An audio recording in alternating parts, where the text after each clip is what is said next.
آج میرا نکاح تھا مگر میں ہر طرح کے احساس سے عاری ہو چکی تھی۔ میرے ارد گرد موجود لڑکیوں کے چہروں سے خوشی جھلک رہی تھی۔ ایک مدت بعد میں نے ایسا منظر دیکھا تھا جیسے جیسے روشنیاں ٹمٹما رہی تھیں اور وقت گزر رہا تھا، میری آنکھوں کی وحشت بڑھتی جا رہی تھی۔ غم و یاس کی چادر میں لپٹی کسی بے جان مورتی کی مانند میں اسٹیج پر بیٹھی ہوئی تھی۔ غم، خوشی، نشیب و فراز زندگی کا حصہ ہوتے ہیں۔ سکھ تو انسان خوشی سے قبول کر لیتا ہے، پر دکھ برداشت کرنے کا دامن ہاتھ سے چھوڑنے لگتا ہے۔ میری شادی کے فیصلے میں میری مرضی شامل نہیں تھی۔ گاؤں کا ماحول تھا، ہر طرف شادیانے بج رہے تھے، لیکن میرے دل میں طوفان برپا تھا۔ مجھے اپنے اہلیے اور اپنے ارد گرد کے لوگوں سے وحشت ہو رہی تھی۔ میں جلد از جلد اس گھٹن بھرے ماحول سے بھاگ جانا چاہتی تھی۔ مجھے کبھی گاؤں اتنا برا نہیں لگا تھا جتنا آج لگ رہا تھا۔ وہ رات تو جیسے گاؤں والوں کے لیے اپنے آنگن میں ڈیروں کہکشائیں سمیٹ کر لائی تھی۔ خواتین نے آنگن میں دریاں بچھا کر پھولدار چادریں نفاست سے بچائی تھیں۔ ہر طرف کیا کہتے، میں سب کے درمیان اسٹیج پر سر جھکائے بیٹھی اس سوچ میں گم تھی کہ کیسے میں اس گھٹن زدہ ماحول سے بھاگ سکتی ہوں۔ اسی گاؤں کی ایک عمر رسیدہ عورت جس نے اپنا پورا وجود سیاہ شال میں چھپایا ہوا تھا، دھیرے سے چلتی ہوئی میری طرف آئی۔ اس نے اپنے ہاتھ میں کوئی سفید کاغذ کا ٹکڑا دبایا ہوا تھا جو اس نے میرے قریب پہنچ کر بڑی مہارت سے اس طرح مجھے تمایا کہ وہاں موجود کوئی بھی نہ دیکھ سکا۔ رات گہری ہو رہی تھی، چاند ٹھنڈی چاندنی بکھیر رہا تھا۔ اگر یہاں سے نکلنا چاہتی ہو تو آدھے گھنٹے میں یہاں سے دور گاؤں کے وسط میں موجود بڑے کنویں کے پاس چلی جاؤ۔ وہاں سے شہر جانے والی بس تمہیں صبح ہونے سے پہلے شہر پہنچا دے گی۔ میں نے حیرت زدہ سی کسی بت کی مانند کاغذ پر لکھی ہوئی عبارت پر نظر جما دی۔ اب رات کافی ہو چکی تھی اور گاؤں کے لوگ ویسے ہی جلدی سو جاتے ہیں۔ میرے پاس وقت بہت کم تھا، اب صرف گھر کے لوگ رہ گئے تھے۔ میرے پاس اتنی مہلت نہیں تھی کہ اپنا دلہن والا حلیہ تبدیل کر لیتی، لہذا میں نے ایک سیاہ شال سے اچھی طرح سے اپنے وجود کو چھپایا اور چپکے سے کسی کو بتائے بغیر میں نکل گئی۔ میرا رخ گاؤں کے وسط سے گزرنے والی کچی پکی سڑک کی طرف تھا۔ گاؤں میں ہر طرف بھیانک سناٹا چھایا ہوا تھا۔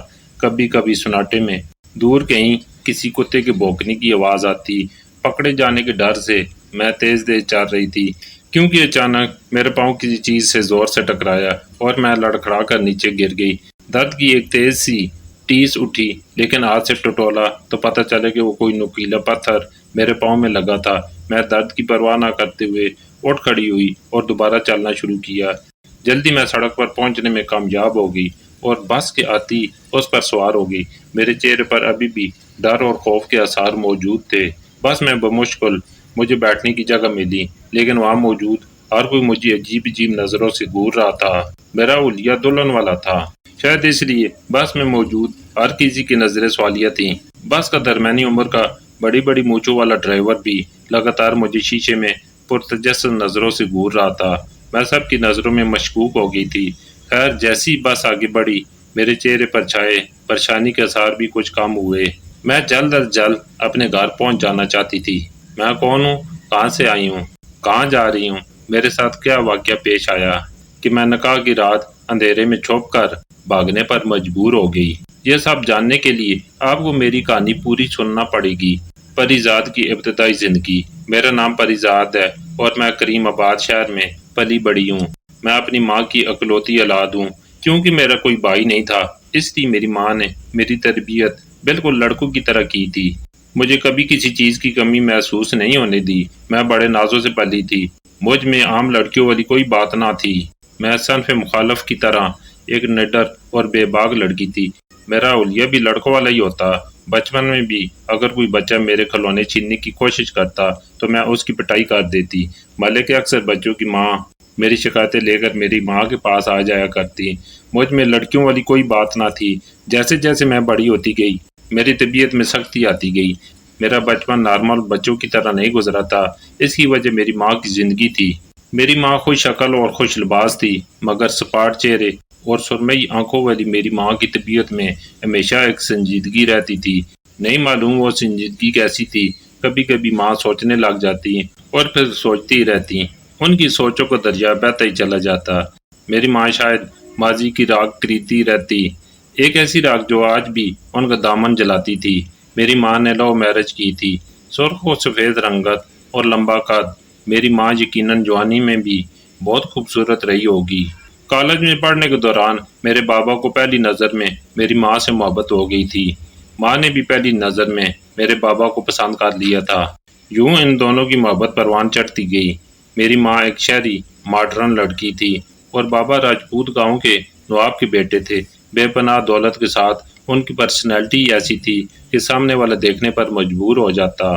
میری ماں کی ایک ہی سی گاؤں کی دوست بھی تھی جس کا نام سمیرا تھا، جو میری ماں کی کلاس فیلو بھی تھی۔ وہ میری ماں اور بابا کی محبت سے واقف تھی اور بابا کے گھر والوں سے بھی، کیونکہ اسی گاؤں میں رہنے کی وجہ سے اس کا میرے بابا کے گھر آنا جانا لگا رہتا تھا۔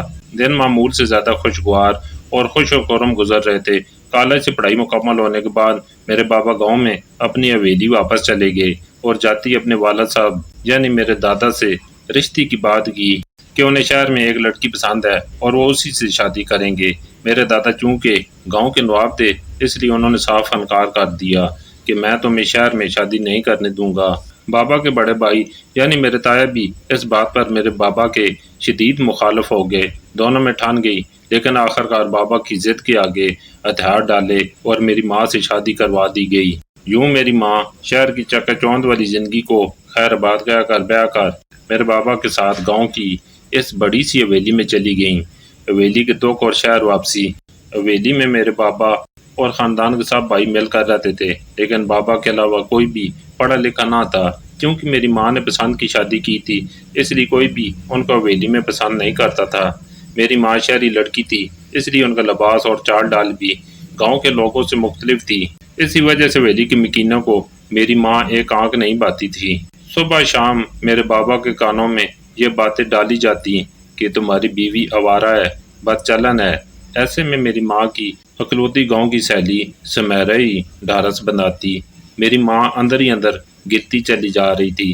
حویلی کی سرخ اینٹوں والے پتھر بھی گواہ تھے اس بات کے کہ جب ایک روز میرے تایا نے چیخ چیخ کر حویلی کے سب مکینوں کے سامنے میری ماں کو بد چلن اور بے حیا کہنا شروع کیا۔ میرے بابا بے بسی کی تصویر بنے رہے۔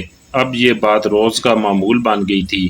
میرے بابا بے بس تھے، شاید وہ بھی میری ماں کا دفاع کرتے کرتے تھک گئے تھے، یا ان کی جنون خیز محبت دام توڑ چکی تھی۔ زندگی کے پھاٹک پر آزمائش ہارن بجاتی رہی اور انہی حالات میں میری پیدائش ہوئی۔ لیکن میری پیدائش بھی حویلی کے لوگوں کو دلوں کو نرم نہ کر سکی اور یوں الزام کی ایک لمبی فہرست کے ساتھ ایک بہرحم شام میری ماں کو مجھ سمیت حویلی سے نکال دیا گیا۔ جیسے تیسے کر کے میری ماں شہر پہنچی۔ میرے بابا نے چپکے سے ماں کو ایک گھر لے کر دے دیا۔ ہم اسی گھر میں رہنے لگے۔ نانا نانی فوت ہو چکے تھے، ہم اکیلے اس گھر میں رہنے لگے۔ گاؤں سے ہر ماہ میرے بابا کچھ معقول رقم اپنے ایک نوکر کے ذریعے میرے لیے بھجوا دیا کرتے تھے۔ یوں میری ماں نے مجھے کبھی کسی چیز کی کمی نہ ہونے دی، لیکن میرے سر پر باپ کا سایہ نہ تھا، اور یہ ایک ایسی کمی تھی جس نے میری شخصیت کو بالکل ہی بدل ڈالا تھا۔ مجھے اپنے باپ سے نفرت ہونے لگی تھی۔ میں عام بچوں سے مختلف تھی۔ جوں جوں میں بڑی ہوتی گئی، مجھے ماں کے چہرے کے پیچھے چھپے دکھ سمجھ آتے گئے۔ میری ماں چٹانوں سا وجود رکھتی تھی، داغی کی مانند ٹھنڈی اور سخت تھی۔ انہوں نے میرے باپ پر اعتبار کیا تھا اور اس کا اعتبار کا مان ٹوٹا تھا۔ ساری زندگی سنبھل کر فیصلے کرتے کرتے میری ماں دھوکہ کھا گئی تھی۔ شاہزین سے پہلی ملاقات اور پھر حویلی واپسی۔ خیر وقت کے ساتھ میں بڑی ہو گئی۔ پہلے اسکول اور پھر کالج جانا شروع کیا۔ میں کالج میں مرد مار لڑکی مشہور تھی، مطلب میرا حلیہ اور شخصیت لڑکوں کی طرح تھی، اسی لیے مجھے میری سب دوستیں چھیڑتے ہوئے لڑکا کہتی تھیں۔ میں پریزاد تھی، جس سے زیادہ تر لڑکیاں دب کر رہتی تھیں، لیکن میرے حالات نے میرے دل میں غریبوں کے لیے احساس پیدا کر دیا تھا۔ میں بسات بار غریبوں کی مدد کیا کرتی، اسی وجہ سے محلے کے رہنے والے بھی میری عزت کرتے تھے۔ شاید میں کچھ حالات کے ستائی ہوئے لوگوں کے لیے امید کی ہلکی سی کرن تھی۔ کتنا مشکل ہوتا ہے چھوٹی سی عمر میں اپنے قد سے بڑی جنگ لڑنا۔ میں دوسروں کی چھوٹی چھوٹی باتوں پر پریشان ہو جایا کرتی۔ مجھے یاد نہیں کہ زندگی کی کسی بھی لمحے میں نے اپنے بارے میں سوچا ہو۔ ایسے ہی ایک سنہرا دن تھا جب سورج پوری آب و تاب کے ساتھ چمک رہا تھا۔ کالج سے چھٹی کے وقت میں باہر نکلی۔ لے لو چھولے لے لو باجی، 10 روپے 20 روپے ریڑھی والے نے مجھے دیکھتی آواز لگانا شروع کر دی۔ کالج کے باہر بے شمار ریڑھی اور چھاپڑی والے اپنی چیزیں بیچنے کی عدل مقدور کوشش کرتے تھے۔ میرے آگے بڑھنے سے پہلی ایک سیاہ رنگ کی لینڈ کروزر برق رفتاری سے آگے بڑھی اور ریڑھی والے کو ٹکر مارتی ہوئی آگے جا کر رکی۔ ریڑھی والا بری طرح زخمی ہو کر نیچے گرا۔ اس کی چیزیں زمین پر بکھری پڑی تھیں۔ افراتفری پھیل چکی تھی۔ میں تیر کی سی تیزی سے لینڈ کروزر کے پاس پہنچی۔ سمجھتے کیا ہو تم خود کو؟ بڑی گاڑیوں والے کیا غریبوں کو کیڑے مکوڑے سمجھتے ہو؟ غصے سے میرا چہرہ لال ہو چکا تھا۔ دھڑ سے اس نے گاڑی کا دروازہ کھولا اور غصے سے تن فن کرتا باہر نکلا۔ میں نے نظر اٹھائی تو وہ شلوار سوٹ میں ملبوس، بال جیل سے سیٹ کیے، بری آنکھوں میں بے تحاشا غصہ لیے ہوئے تھا۔ اس کا دراز قد اس کی وجاہت میں اضافہ کر رہا تھا۔ بظاہر تو وہ شکل سے پڑھا لکھا لگ رہا تھا۔ او بازاری عورت، یہ تیرا مسئلہ نہیں ہے، اپنی زبان بند کر ورنہ گدی سے کھینچ لوں گا۔ اس جملے نے میری روح کھینچ لی۔ اس کی اصلیت اس کی زبان نے کھول دی تھی۔ مجھے اس سے شدید نفرت ہونے لگی۔ گاڑی بڑی رکھی ہے لیکن تمیز نہیں ہے بات کی۔ ابھی تک میں نے بھی ترکی بترکی جواب دیا، پھر درمیان میں لوگ آ گئے اور لڑائی ختم کروا دی۔ ریڑھی والے کو لوگ اٹھا کر اسپتال پہنچا چکے تھے۔ اس واقعے کے بعد میں گھر واپس آ گئی۔ دن گزر رہے تھے۔ جو دکھ میرے باپ نے دیا تھا وہ اندر ہی اندر دیمک کی طرح میری ماں کو کھوکھلا کر رہا تھا۔ اب اکثر میری ماں بیمار رہنے لگی تھی۔ ایک دن میرے باپ نے نوکر کے ہاتھ پیسے بھجوائے تو نہیں معلوم کہ کب میری ماں نے ایک خط لے کر میرے باپ کو اطلاع دی کہ آ کر اپنی بیٹی کو لے جاؤ، میری طبیعت بہت خراب رہنے لگی ہے، شاید میں زیادہ عرصہ زندہ نہ رہ سکوں۔ میرا باپ کبھی بھی ہم سے ملنے نہیں آتا تھا۔ میری ماں کی طبیعت زیادہ خراب ہونا شروع ہو گئی تھی۔ میں ان کو اسپتال لے گئی لیکن میری ماں چپ چاپ موت کے سمندر میں ڈوب گئی تھی۔ میرے باپ کا دیا ہوا دکھ میری ماں کے وجود کو کھا گیا تھا۔ میری ماں کی وفات کے ساتھ ہی میں بھی امید ہار گئی۔ میرے اعصاب جواب دے چکے تھے۔ میں بھی یہ بتاتی چلوں کہ خط ملتی میرے باپ شہر آ چکا تھا اور میری ماں کی موت کے وقت وہ بھی موجود تھا۔ میں زندگی میں پہلی بار اپنے باپ کو دیکھ رہی تھی۔ وقت کس کا انتظار کرتا ہے؟ میری ماں کی میت کو گھر لایا گیا اور میرے نہ چاہتے ہوئے بھی انہیں منو میٹی تلے دفن کر دیا گیا۔ مجبوراً مجھے اپنے باپ کے ساتھ گاؤں جانا پڑا۔ میں تو شہر سے پہلی بار باہر نکلی تھی۔ گاؤں کا ماحول میرے لیے بالکل نیا تھا۔ میرے باپ نے جس عورت کے ساتھ دوسری شادی کی وہ بہت اچھی تھی۔ میرے ساتھ ان کا رویہ بہت ہی اچھا تھا، لیکن میری آنکھوں میں عجیب سی تپش تھی۔ مجھے نفرت تھی ان سب لوگوں سے، حالانکہ میرا باپ بھی مجھ سے پیار سے پیش آتا تھا۔ غیرت کے نام پر نکاح اور ایک نئی زندگی کا آغاز گاؤں کی عجیب و غریب رسمیں تھیں اور پردے کا رواج تھا، جبکہ میری تربیت ایک الگ ماحول میں ہوئی تھی۔ دوپٹہ میرے کندھے پر جھول رہا ہوتا کیونکہ مجھے دوپٹے کی عادت نہ تھی۔ ایک بی بی جو شاید حویلی میں رہتی تھی آئی اور میرے سر پر ایک بڑی سی چادر ڈال کر بولی کہ آج سے تمہارا یہی لباس ہوگا، گاؤں کا ماحول خراب مت کرو۔ میری حالت تو ایسی ہوئی جیسے بدن کاٹو تو لو ہی نہیں۔ پہلی بار مجھے خوف اس وقت محسوس ہوا جب حویلی میں میرا دوسرا دن تھا اور میں نے حویلی کے بڑے سے صحن میں اس لڑکے کو دیکھا جس نے کالج کے باہر ریڑھی والے کو ٹکر مارنے پر لڑائی ہوئی تھی۔ اسے دیکھتی مجھے ایسے لگا جیسے میرا وجود زلزلوں کی زد میں آ گیا ہو۔ بعد میں مجھے اسی بی بی سے معلوم ہوا کہ وہ میرے تایا کا بیٹا ہے اور میری منگنی بچپن میں اس کے ساتھ طے ہو گئی تھی، کیونکہ خاندان میں یہ رواج تھا۔ بچپن میں پیدا ہونے والی لڑکی اور لڑکے کی ایک دوسرے سے منگنی کر دی جاتی ہے۔ یوں میری نسبت بچپن سے اس کے ساتھ طے تھی۔ اب ہمارے نکاح کی تاریخ بھی رکھ دی گئی۔ میرے وجود میں تلخی بھر چکی تھی۔ پتہ نہیں میرے مقدر میں کیا لکھا تھا۔ جیسے جیسے نکاح کا دن قریب آ رہا تھا میرے خون کا فشار بلند ہو رہا تھا۔ فرار کا کوئی راستہ نہیں تھا۔ خدا کے لیے مجھے یہاں سے باہر نکال دیں، میں آپ کا احسان کبھی نہیں بھولوں گی۔ میں نے اپنی ستیلی ماں کی بہت منتیں کی۔ آخر کو اسی نکاح والے دن ستیلی ماں نے مجھے پرچی کے ذریعے فرار ہونے کا راستہ دکھا دیا اور یوں میں بس تک پہنچ گئی۔ لیکن مجھے یہ معلوم نہ تھا کہ حویلی والوں کو خبر ہو چکی ہے۔ میرے تایا کا بیٹا جس کا نام شاہ زین ملک تھا غصے سے پاگل ہو چکا تھا کیونکہ اس نے میرا بھاگنا اپنی غیرت کا مسئلہ بنا لیا تھا۔ بس میں بیٹھی میں انہی سوچوں میں گم تھی کہ کب بس گاؤں کی حدود سے باہر نکلے گی۔ ایک جھٹکے سے بس رک گئی۔ سارے مسافروں کو مسلح افراد نے نیچے اتار دیا۔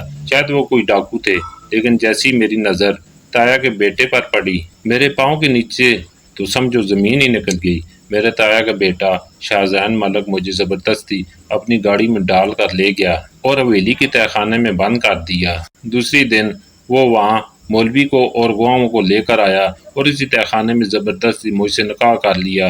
تم میری ناک کٹوانے چلی تھی، اب یہیں پڑی سڑتی رہو۔ وہ میری رگوں میں زہر اتار رہا تھا۔ اس کے خوبصورت چہرے پر سوائے غصے کے کوئی تاثر نہیں تھا۔ مجھے تہہ خانے سے نکلنے کا کوئی راستہ سجائی نہیں دیا۔ میں نے کھانا پینا بھی چھوڑ دیا، نہ کھاتی نہ پیتی، لیکن پھر بھی اس کو رحم نہ آیا۔ 2 دن میں نے کچھ نہیں کھایا۔ تیسرے دن جب میری حالت بھوک اور پیاس کے مارے خراب ہوئی تو مجھے کوئی اور راستہ نظر نہ آیا سوائے اس کے کہ میں اس کی منتیں کرتی۔ میں نے ہر طریقے سے التجا کی، اس سے کہا کہ خدا را مجھے یہاں سے نکال دو، میں آئندہ ایسی حرکت کبھی نہیں کروں گی، جو تم بولو گے میں وہ کروں گی۔ بالآخر اس نے مجھے وہاں سے نکال ہی لیا اور اب میں اس کی بیوی بن کر رہنے لگی۔ میرے لیے ہر دن ایک نئی مصیبت لے کر آتا اور ہر رات ایک نیا عذاب لے کر آتی۔ ہر رات موسیقی کی محفلیں سجتی، ناچ گانا چلتا اور شراب پی جاتی۔ محسوس ہوتی جب وہ زبردستی مجھے بھی پلانے کی کوشش کرتا۔ نہ جانے ہوا کی بیٹی کیسے اتنے کٹن وقت سے سرخرو ہوتی ہے۔ یہ شادی میرے گلے کا پھندا بن چکی تھی۔ تھک ہار کر جب مجھے ان حالات سے چھٹکارا ملنے کی کوئی امید نہ دکھائی تو میں نے خود کو اللہ کے سپرد کر دیا۔ ہر رات جب وہ کمرے میں آتا تو میں نماز پڑھنا شروع کر دیتی۔ آنسو میری آنکھوں سے ٹوٹ کر گرتے۔ اللہ نے مجھے بھلائی کے راستے پر لگانے کا شاید ارادہ کر لیا تھا کہ اب میں دن بدن اللہ کے قریب ہوتی چلی جا رہی تھی۔ میں نے اللہ سے لو لگا لی تھی۔ اب میں آہستہ آہستہ گاؤں کی عورتوں اور بچیوں کو قرآن اور دین کا درس دینے لگی۔ میرا شوہر جب کمرے میں آتا تو میں قرآن پاک کی تلاوت کرتی اور اکثر اسے ترجمہ بھی پڑھ کر سناتی۔ اللہ کا کلام اس کی روح میں سرایت کرنے لگا۔ میرے آنسو برگاہ الہی میں قبول ہوتے چلے گئے اور میرے شوہر کے دل کو اللہ نے ہدایت کے نور سے بھر دیا۔ ایک نیا باب اور گاؤں کی تبدیلی۔ اگر کوئی نہیں بدلا تھا تو وہ گاؤں کے سردار یعنی میرے دادا جو اس گاؤں کے نواب تھے۔ ظلم آخر ظلم ہوتا ہے، بڑھتا ہے تو مٹ جاتا ہے۔ اپنی ساری زندگی میرے دادا بڑی بڑی پنچایتوں کے فیصلے کرتے آئے تھے۔ یہ لوگوں کی جانوں کا بوجھ تھا ان پر، نہ جانے کتنی ماؤں سے ان کے سہاگ چھینے تھے، لیکن خدا کی لاٹھی بے آواز ہوتی ہے۔ میرے سسر پر اچانک فالج کا اٹیک ہوا تھا اور وہ معذور ہو کر اپنی زندگی کے بقایا دن گزار رہے تھے۔ اب پنچایت کے اور باقی سارے معاملات میرے شوہر کے ہاتھ میں تھے، کیونکہ اب خاندان کا وارث وہی تھے۔ اللہ نے کرم کیا اور مجھے میرے شوہر کو ہدایت کے راستے پر لانے کا ذریعہ بنایا۔ میں نے گاؤں کی عورتوں کو دینی اور دنیاوی تعلیم دینا جاری رکھی۔ یوں گاؤں کے حالات یکسر بدل گئے۔ جہاں کبھی جہالت کا رواج تھا، اب علم کی روشنی پھیل گئی تھی۔ میں آج بھی گاؤں میں بی بی کے نام سے مشہور ہوں۔ کبھی کبھی سوچتی ہوں کہ اس دن اگر میں بھاگنے میں کامیاب ہو جاتی تو شاید اتنے بڑے گاؤں میں علم کی روشنی نہ پھیلتی، نہ میں ہدایت پاتی، نہ میرا شوہر نیک راستے پر چل پڑتا اور نہ ہی گاؤں میں علم کی روشنی آتی۔ سچ کہتے ہیں اللہ کے ہر کام میں کوئی نہ کوئی مصلحت چھپی ہوتی ہے، بس ہم کبھی کبھی نہیں سمجھ پاتے۔